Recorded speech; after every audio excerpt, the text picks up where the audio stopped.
अब जी बिजनेस और इंडिया 360 के दर्शकों के लिए एक एक्सक्लूसिव रिसर्च, एक शानदार रिसर्च, एक दिलचस्प रिसर्च। आपने ये तो बहुत सुन लिया कि रशिया पर बैन लगा दिया ऑयल इंपोर्ट पर यूएस ने, लेकिन इसका मतलब क्या है? साथ ही साथ क्या वाकई में अमेरिका अब तक रूस से तेल आयात कर रहा था? अगर आयात कर रहा था तो क्यों कर रहा था?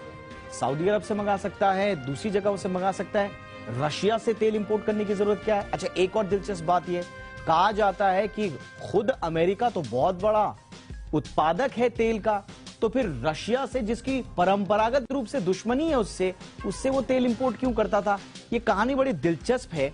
ग्लोबल तेल का खेल इसमें जुड़ा हुआ है। इंडिया 360 के दर्शकों के लिए हम डीकोड करके ये कहानी बड़े दिलचस्प अंदाज में और कुछ ग्राफिक्स के जरिए आपको दिखाते हैं। सबसे पहले आपको दिखाते हैं कि देश में ग्लोबल प्रोड्यूसर्स देश कौन कौन से हैं, किस नंबर पर हैं।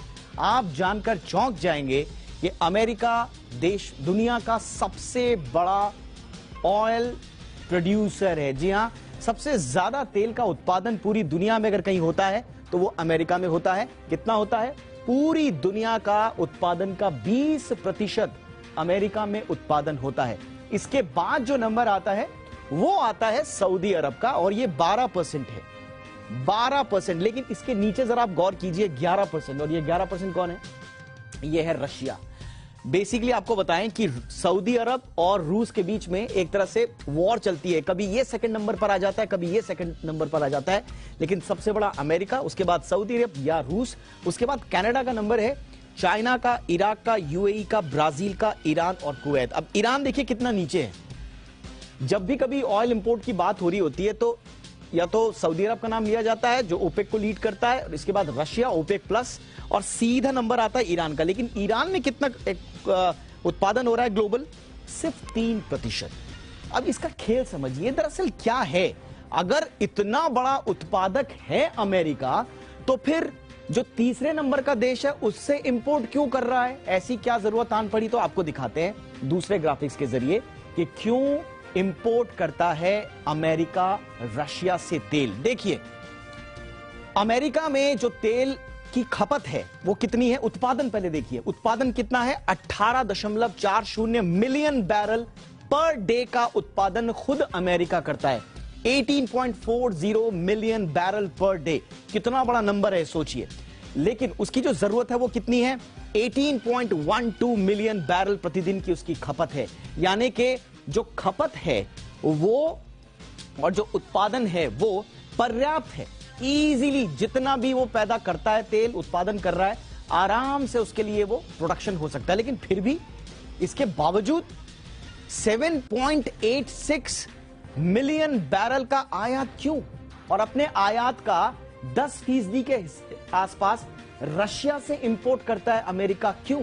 ये मिस्ट्री क्यों? ये मिस्ट्री आज आपके लिए सॉल्व करके लाते हैं।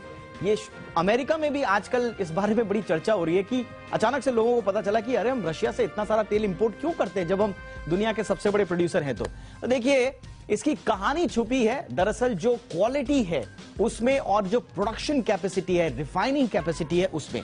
देखिए, क्रूड ऑयल से कई तरह के कंपोनेंट बनाने होते हैं। यही कहानी अमेरिका में भी है। कौन कौन से कंपोनेंट है आपको दिखाते हैं।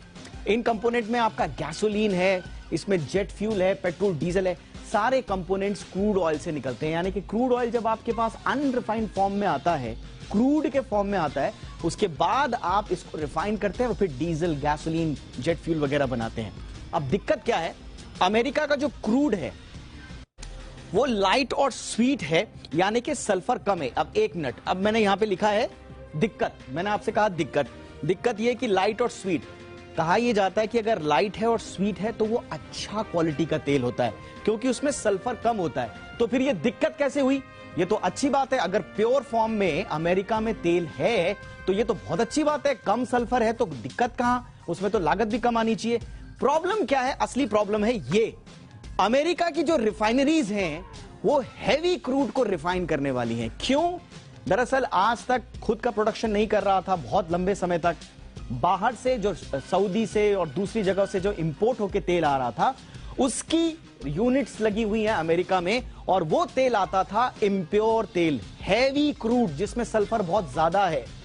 अब जो प्रोडक्शन यहां अमेरिका में होता है उसके लायक रिफाइनिंग जो है वो कॉस्ट बढ़ जाती है, रिफाइनरीज नहीं है उसके पास। इसके अलावा जो लेबर कॉस्ट है, लैंड लीज है, दुनिया भर के एनवायरमेंटल लॉज हैं, तो रिफाइनिंग की जो कॉस्ट है वो महंगी हो जाती है। और आप ये समझ लीजिए कि अगर रशिया से अमेरिका को तेल मंगाना है तो वो सस्ता पड़ता है बनिस्बत अमेरिका में खुद प्रोडक्शन करने के। तो अब आप समझ गए होंगे कि क्यों अमेरिका रशिया और बाकी जगह से क्रूड मंगाता है, जबकि वो दुनिया का सबसे बड़ा उत्पादक भी है और सबसे बड़ा उपभोक्ता भी। ये है वो कहानी। अब इस कहानी को हम क्यों आपको सुना रहे हैं? इस कहानी को सुनाने का मकसद दरअसल आपको यह है कि रशिया पर इंपोर्ट बैन लगाने के बाद रूस अमेरिका को साफ तौर पर जो यूरोपियन देश हैं, खासतौर से जर्मनी, उन्होंने कह दिया कि आपने तो बैन लगा दिया, कोई बात नहीं, हमसे मत कहिएगा। कितनी भी दुश्मनी होगी रशिया से, हम उनको ये नहीं कहेंगे कि हमें तेल मत भेजो या आपके तेल से हमें परहेज है, बिल्कुल नहीं। हमारी इकोनॉमी बैठ जाएगी। 45% जो एनर्जी डिपेंडेंसी है वो रशिया पर है, यूरोपियन देशों की, खासतौर से जर्मनी जैसे देशों की।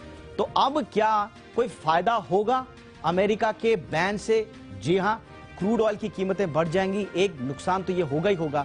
साथ ही साथ अब जो दबाव है वो भी बढ़ेगा, क्योंकि रशिया की इकोनॉमी पर भी इसका असर होगा। और बाइडेन साहब ने एक और बात बोली है कि रशिया की हम कमर तोड़ेंगे, लेकिन उसके लिए अमेरिकन को भी तैयार रहना पड़ेगा, क्योंकि क्रूड ऑयल की कीमतें बढ़ी तो आम अमेरिका को भी इसके रेपरकशंस भुगतने होंगे।